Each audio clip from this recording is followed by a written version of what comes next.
cerita para puan. Jadi sebenarnya bidan ini kalau definisi dari Ikatan Bidan Indonesia itu adalah seorang perempuan. Karena kalau di luar negeri boleh laki-laki. Seorang perempuan yang menempuh pendidikan secara formal, diregister, dilisensi di negara, baru mereka bisa jadi lulus bidan. Jadi mereka tuh harus kuliah dulu, harus ada uji kompetensinya, ada juga nanti lisensinya namanya ASTR, baru kita bisa praktek gitu. Nah itu berbedanya bidan Indonesia sama luar negeri. Tapi kalau misalnya dokter Objin, itu adalah dokter juga yang menempuh pendidikan formal, boleh laki-laki dan perempuan, diregister dan dilisensi. Bedanya wewenangnya. Gitu, wewenang dan lingkup pelayanannya antara bidan sama dokter Objin. Kalau bidan itu dari siklus semua kehidupan perempuan, mulai dari remaja, reproduksi remaja, kadang-kadang ada yang, Kamila aku mensnya sakit, mensku normal nggak warnanya seperti itu sebenarnya adalah lingkup pelayanan bidan gitu. Prakonsepsi, mau hamil itu nggak sekedar nikah gitu ya, tapi ada persiapannya, fisiknya gitu ya, harus olahraga, nutrisi itu juga pelayanan bidan. Lalu kehamilan gitu ya, persalinan, karena banyak mungkin teman-teman taunya tuh bidan hanya untuk melahirkan gitu ya. Kayaknya terkesannya seperti itu ya. Betul, jadi hamil, bersalin, bayi balita, termasuk imunisasi sampai nanti lansia. Jadi itu sahabatnya perempuan lah gitu ya. Kalau dokter Objin, wewenangnya itu bisa lebih luas lagi karena mereka harus ngambil dokter dulu, spesialis, sehingga layanannya luas dan lebih banyak gitu. Contohnya kalau di hamil bersalin, dokter Objin boleh melakukan tindakan seksio. Karena kalau di bidan nggak boleh, dia harus persalinan normal alamiah. Tapi kalau yang ada indikasi medis, tindakan seksio, gawat janin, komplikasi saat bersalin itu harus ke dokter Objin. Nah itu bedanya gitu.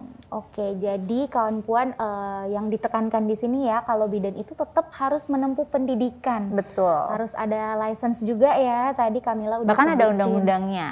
Undang-undang kebidanan yang baru disahih beberapa tahun.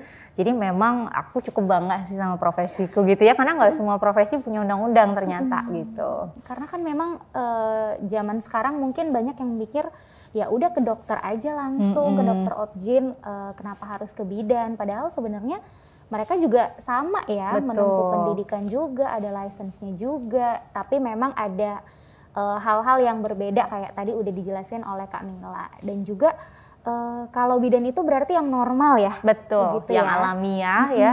Dan memang kalau kita ngomongin hamil bersalin itu adalah proses yang alamiah sebenarnya kan Kak Jelia gitu kan. Karena sebenarnya melahirkan itu kalau Allah kasih kehamilan, Allah juga kasih sebenarnya persalinan, yaitu pervaginam. Dan ternyata tuh ada manfaatnya Kak Jelia. Jadi kalau kita ke negara maju, salah satunya di Eropa, Belanda, karena beberapa klienku banyak secara online dari Belanda, itu mereka nggak bisa memutuskan persalinanku harus pervaginam atau seksio gitu ya. Jadi dia harus pervaginam dulu. Kalau nanti ada indikasi medis, misalnya plasentanya di bawah, gawat janin, barulah boleh seksio.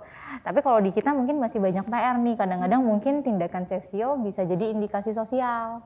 Jadi misalnya takut nyeri atau memilih tanggal yang bagus. Padahal sebenarnya manfaatnya banyak aja lihat. Salah satunya ketika bayi lahir, itu mereka harus muter ke jalan lahir 7 putaran, namanya cardinal movement. Itu punya manfaat untuk merangsang sinaps di bagian otak bayi. Mereka berkesinambungan gitu ya sinaps-sinapsnya. Dan itu manfaatnya ke bayi secara IQ lebih bagus. Secara emosi juga akan lebih bagus. Dia melewati banyak putaran tadi ya.